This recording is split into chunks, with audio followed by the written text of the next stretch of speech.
L'histoire commence il y a 2200 ans. Un bébé a vu le jour à Handan. C'est le nom pour une petite ville dans le nord de la Chine. Ses premiers pleurs étaient tout à fait identiques à ceux des autres. Mais personne n'avait pensé que quelques dizaines d'années plus tard, il est devenu une grande personnalité en modifiant l'histoire de la Chine par la fondation d'un empire, en unifiant l'ensemble de la Chine. Ça, c'est notre premier empereur, Qin Shi Huangdi. Plus de 2000 ans se sont écoulés. Il reste encore connu de tous. Si jamais un Chinois ne le connaît pas, c'est comme si un Français ne connaissait pas Napoléon, un Égyptien ne connaissait pas la pyramide, un Canadien ne connaissait pas la neige, et un Belge ne connaissait pas les frites. Bon, l'empereur, il s'appelle Ying Zheng en chinois. Ying Zheng. Oui.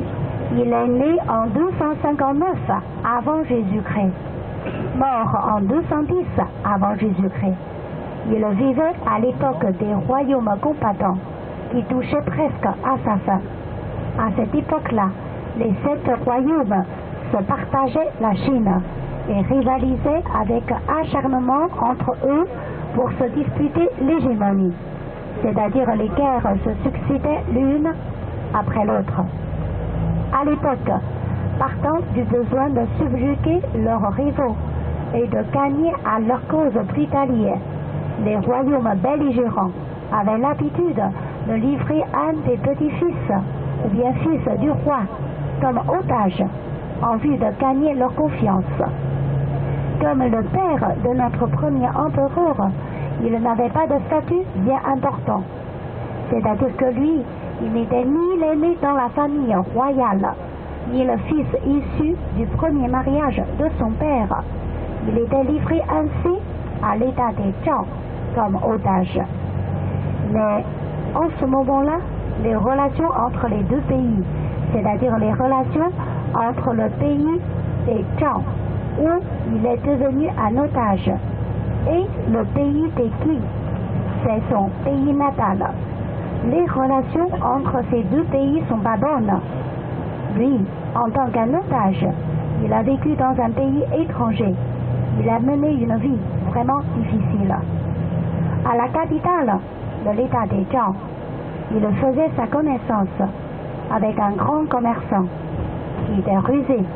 Il a d'abord investi de l'argent et ensuite il a utilisé ses relations intimes avec la cour impériale pour aider cet otage à retourner dans son propre pays. Comment il a fait? D'abord, il a dépêché un envoyé pour s'informer à l'état des Qi dans son pays natal. Donc celui-ci, il est rentré, il a raconté à ce grand commerçant. À l'époque, à l'état des Qi, la concubine la plus favorisée de l'empereur, c'était une dame, Wang. Mais rien n'est parfait. Cette dame, elle avait quelques problèmes. Elle ne pouvait pas avoir des enfants.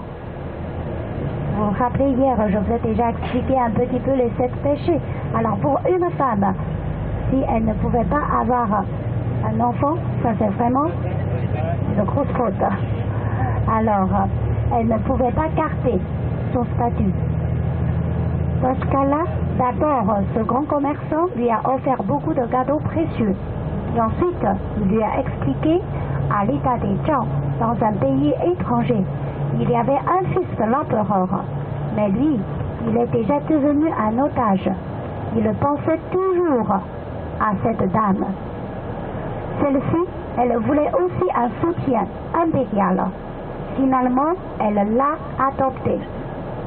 C'est-à-dire que lui, le fils de l'empereur, il est devenu le fils de la concubine la plus favorisée de son père. Ça nous paraît vraiment bizarre, mais c'est comme ça. Grâce à elle, il a réussi à retourner dans son propre pays. finit sa vie comme un otage. Et en plus, ce grand commerçant, il a aussi donné à cet otage l'une de ses propres concubines, qui était très belle et versée dans les chants et des danses. Plus tard, le jeune couple avait eu un enfant. Ça, c'est notre premier empereur, Qin Shi Huangdi. Mais d'après beaucoup de livres historiques, surtout d'après les mémoires historiques, ça, c'est le premier ouvrage sur l'histoire générale sous la forme de l'encyclopédie. D'après cette œuvre, cette concubine était déjà enceinte avant son mariage. Alors, on se demande qui était le véritable père de notre premier empereur. Il reste toujours un mystère. Une fois retourné dans son propre pays, grâce à l'aide de ce grand commerçant, lui, cet otage, il est devenu le roi de l'état des Qing. Il a nommé son fils Ying Zheng comme le prince héritier. Et en 246 avant Jésus-Christ, il est décédé. Notre premier empereur, il avait seulement 13 ans. Il est monté sur le trône. Comme il était trop petit, il a dû laisser les affaires d'État à la reine-mère et aux ministres. C'est-à-dire, pendant une certaine période, les trois personnes ont monopolisé le pouvoir suprême de l'État des Qing. Qui sont les trois personnes? Devinette. Encore une devinette, oui. C'est d'abord, il y a la reine-mère. Et ensuite, il y a aussi le Premier ministre. Mais qui était le Premier ministre de l'époque? C'est ce grand commerçant. À l'époque, dans chaque pays, on veut beaucoup encourager l'agriculture et l'élevage. Mais on méprise les commerçants. Bien qu'ils soient riches, ils n'ont pas de statut. Lors de leur promenade, ils n'ont même pas le droit de mettre les chaussures de même couleur.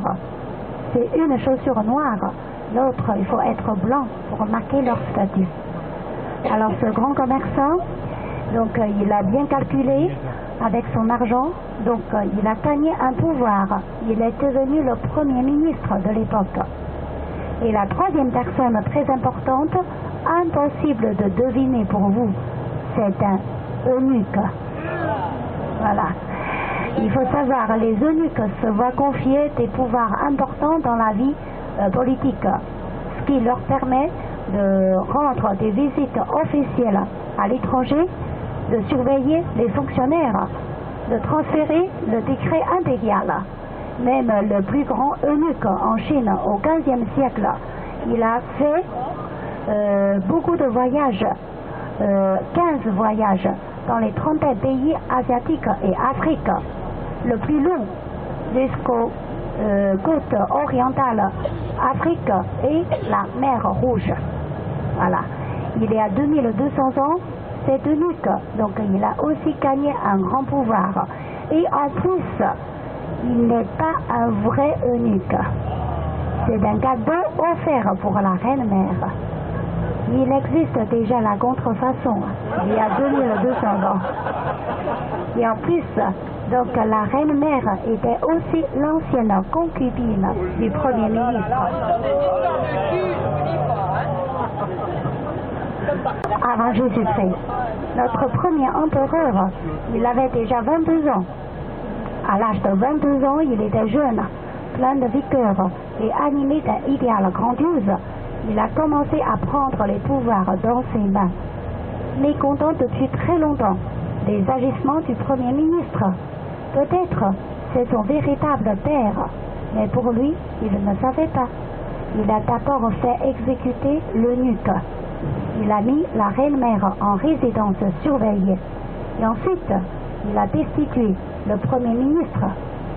Parallèlement, il a nommé les deux personnes comme ministres, les trois autres comme commandants de l'armée. Poursuivant la réforme que son père avait déjà entreprise, il a pratiqué la politique d'encouragement de la culture sur le champ de blé et des exercices militaires. Ce sont les deux conditions les plus importantes pour que notre premier empereur puisse unifié plus tard l'ensemble de la Chine.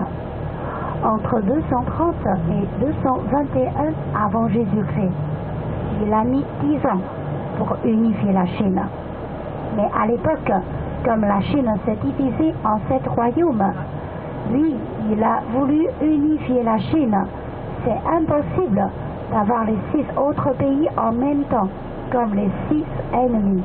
Alors lui, il a pratiqué une politique intelligente, c'est-à-dire, d'abord, il a établi sa bonne relation avec les États lointains, mais attaqué ceux qui étaient proches. Avec cette politique, il a réussi à briser les liens entre les 6 États rivaux. Finalement, il les a annexés un à un. Pendant ces 10 ans, il y avait bien sûr beaucoup d'histoires stratégiques. L'histoire la plus racontée, on nous a dit qu'il y avait un tout petit pays proche de l'état des Qing, le roi. Il craignait la puissance du royaume des Qing.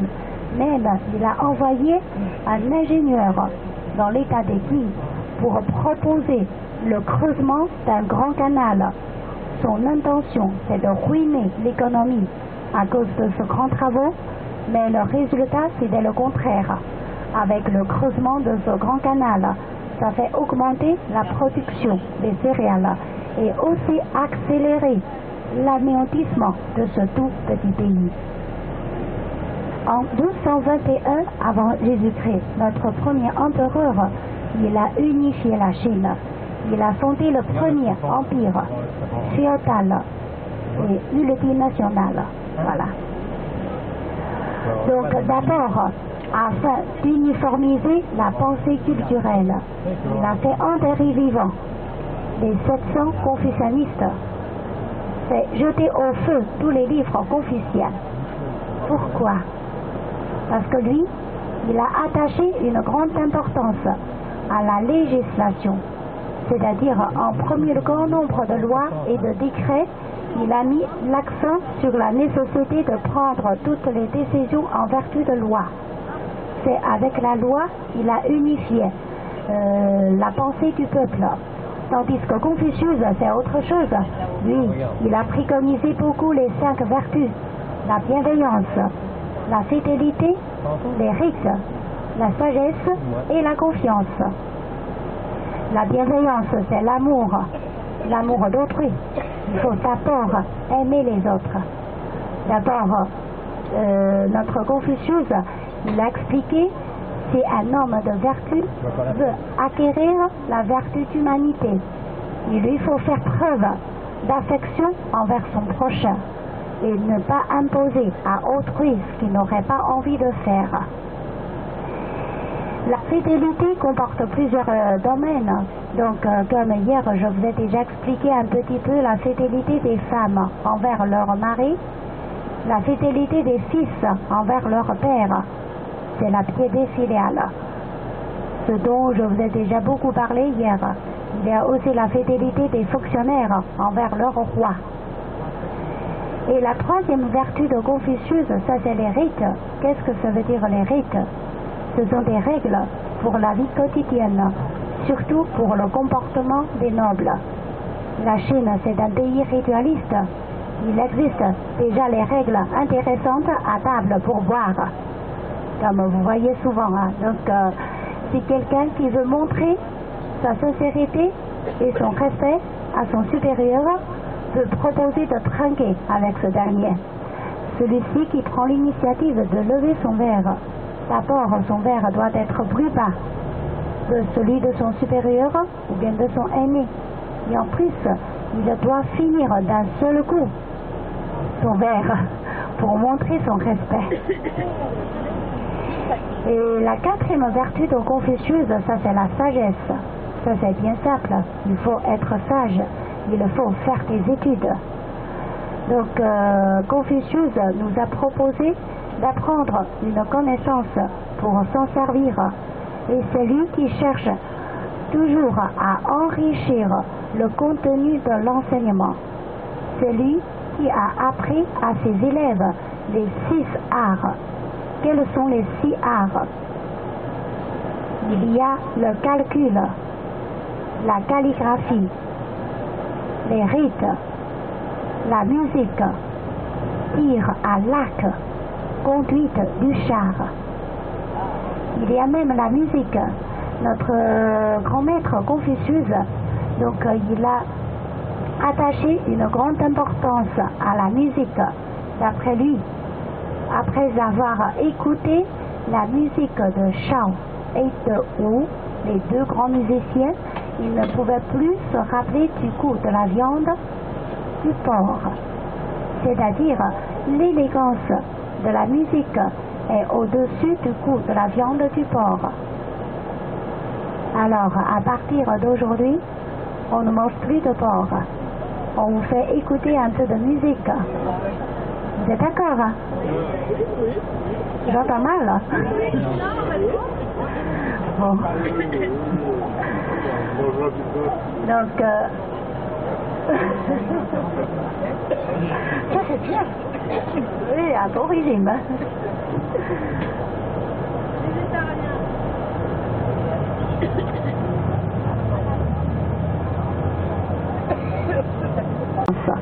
Il nous enseigne à faire la confiance d'abord vers les autres. Comme ça, les autres vont vous faire la confiance.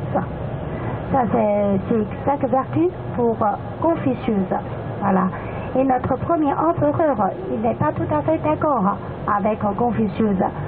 Pour que tout le monde puisse avoir la même idée, il a fait enterrer vivant les 700 confucianistes et jeter au feu tous les livres confuciens. Donc, et lui, il a standardisé les poids et les mesures. La langue écrite, ça c'est l'écriture sigillaire. Vous vous rappelez hier, au cours de la visite du temple de Confucius avec sa forêt des stèles, je vous ai déjà montré la première stèle dans la 3e salle. Voilà. Il y a des traits donc un peu arrondis. Voilà. Ça c'est l'écriture sigillaire. Il a même standardisé le système monétaire. Donc il y a une évolution des monnaies chinoises. Avant l'apparition des monnaies métalliques, les Chinois ont pratiqué le troc pour échanger, comme chez vous, par exemple un sac de riz contre une chèvre. Et ensuite, donc, on commence à utiliser les coquillages pour échanger. Mais avec le développement des économies, les coquillages naturels ne suffisent plus aux besoins d'échange. On commence à utiliser les monnaies métalliques pour échanger.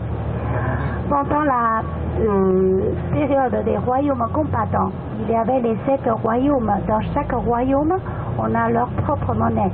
Il y a des monnaies en forme de pêche, des monnaies en forme de couteau. Et notre premier empereur, une fois unifié la Chine, il a aussi unifié la forme des monnaies. C'est-à-dire, depuis son unification, toutes les monnaies sont en forme ronde, avec un trou carré au milieu. Pourquoi sous cette forme? Le ciel est rond, la terre est carrée, le ciel enveloppe la terre, la Chine se trouve au milieu. C'est l'empire du milieu. Voilà. Donc, même à l'époque des Tang, voilà. Je suppose que hier soir, vous avez déjà bien apprécié, bien écouté et bien regardé le spectacle, tout en imitant le style de l'époque des Tang. À cette époque-là, donc la fabrication des monnaies est standardisée, c'est-à-dire donc la longueur de 10 monnaies égale un grand pied. 1 mètre, ça fait 3 grands pieds. Et la longueur de 12 monnaies, la longueur de 10 monnaies égale un petit pied. Et les 10 monnaies pèsent 1 liang. Liang, soit une once chinoise, ça fait 50 grammes. Et une monnaie pèse 1/10 liang. C'est-à-dire les pièces monnaies, non seulement pour échanger, c'est aussi une unité de mesure et une unité de poids. Il faut aussi souligner que la Chine, c'est le premier pays à avoir utilisé les billets en papier. C'est au XIe siècle, les 16 riches commerçants chinois ont fait conjointement imprimer les billets en papier avec des motifs, des arbres, des maisons. Voilà. Ça, c'est une évolution des monnaies chinoises. Notre premier empereur, il a aussi unifié les différents tronçons construits par les différents royaumes en une grande muraille, longue de 10 000 lignes. Ça fait 5 000 kilomètres. Vous ne savez pas combien de marches avez-vous fait sur la grande muraille? Bon. De toute façon, d'après un dicton chinois, celui qui n'a point marché sur la grande muraille n'est pas un vrai homme. Bon.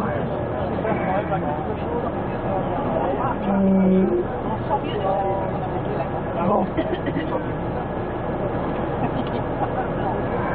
Donc il a vraiment fait beaucoup de choses. Tout cela lui a valu le surnom l'empereur unique dans l'Antiquité millénaire. Et il était aussi un tyran, c'est-à-dire après l'unification du pays, plus de 720 000 personnes ont été mobilisées pour construire tous les travaux. En plus, il a aussi établi plus de 700 palais de villégiature partout en Chine. À l'époque, la Chine était peuplée de 20 millions d'habitations, mais la population corviable atteignait déjà 2 millions. Et surtout pour la construction de la Grande Muraille. Donc on a beaucoup d'histoires émouvantes pour décrire sa cruauté. Voilà. L'histoire la plus racontée, ça c'est l'histoire de la femme Meng et l'homme Fa. Vous avez entendu parler de ça? Non?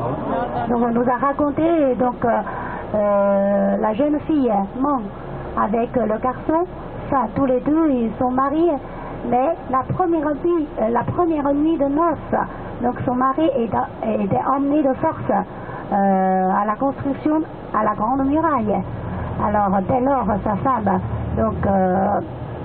elle pleurait tous les jours, ne pensait qu'à son mari, et comme il faisait de plus en plus froid, donc elle a cousu un vêtement chaud avant de partir à la recherche de son mari.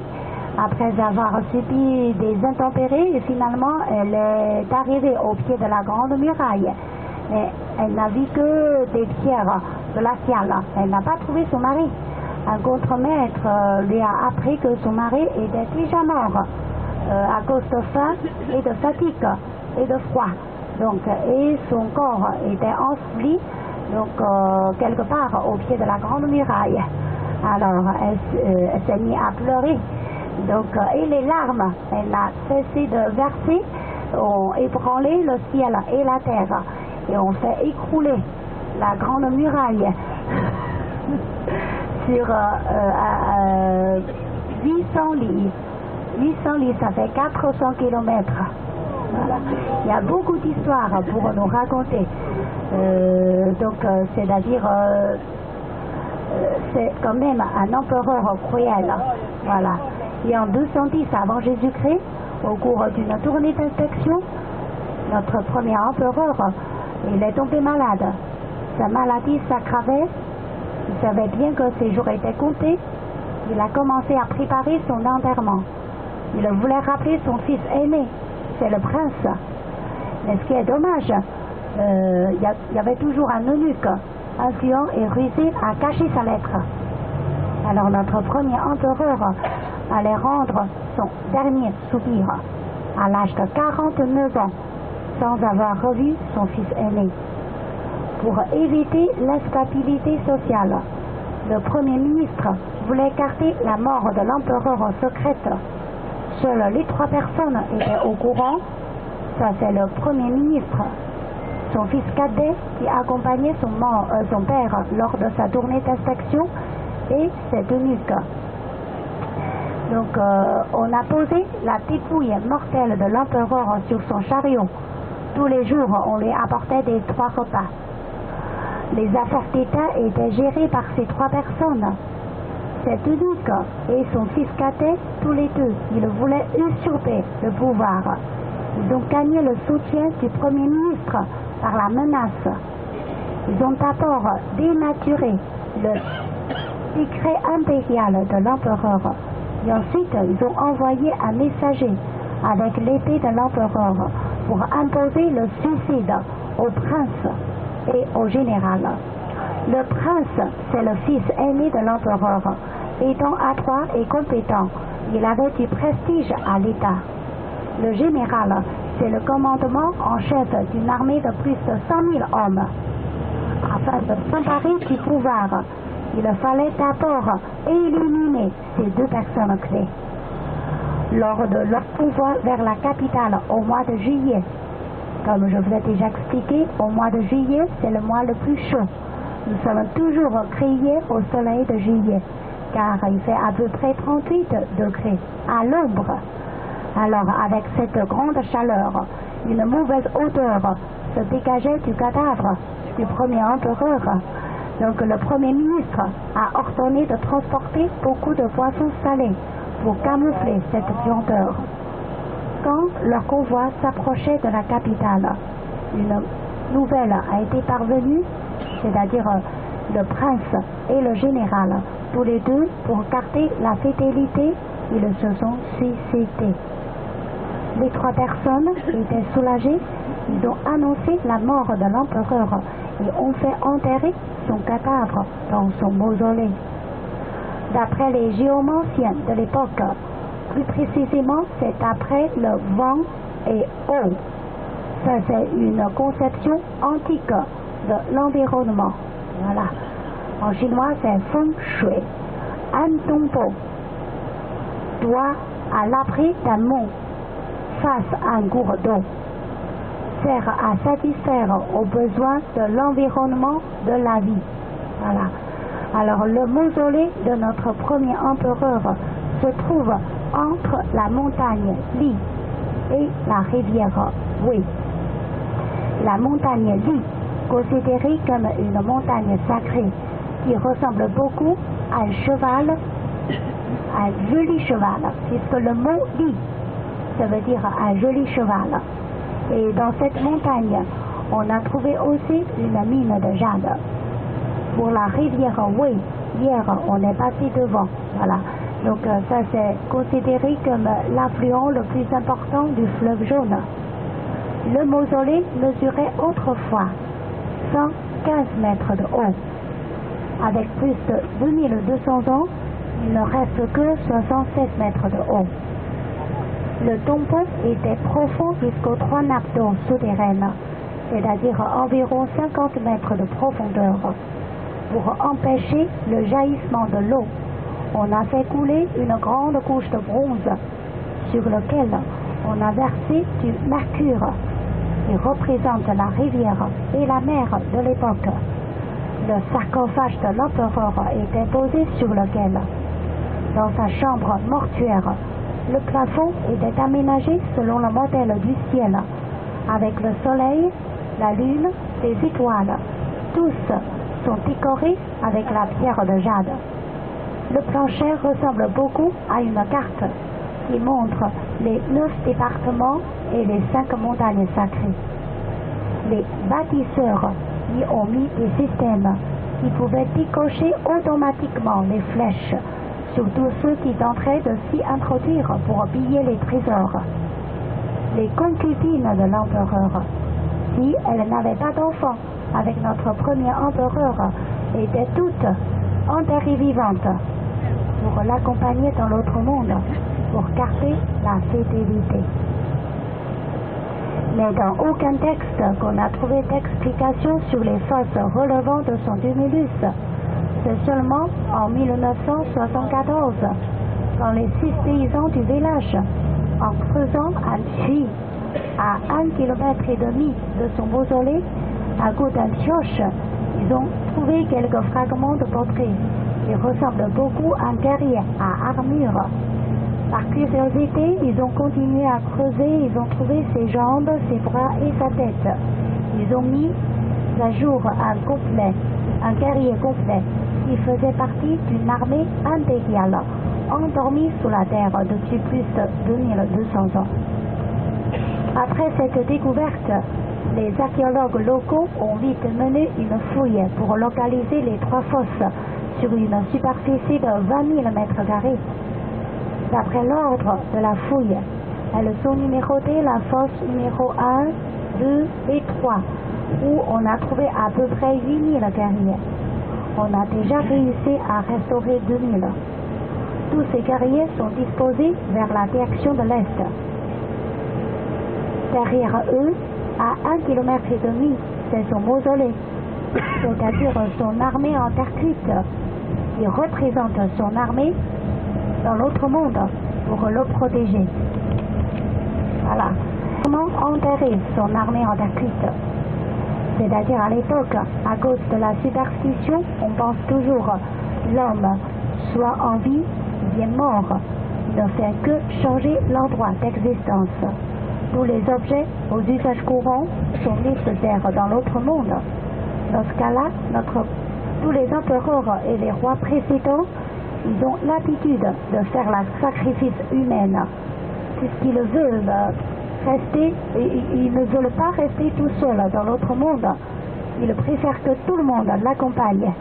Il reste toujours l'empereur dans l'autre monde.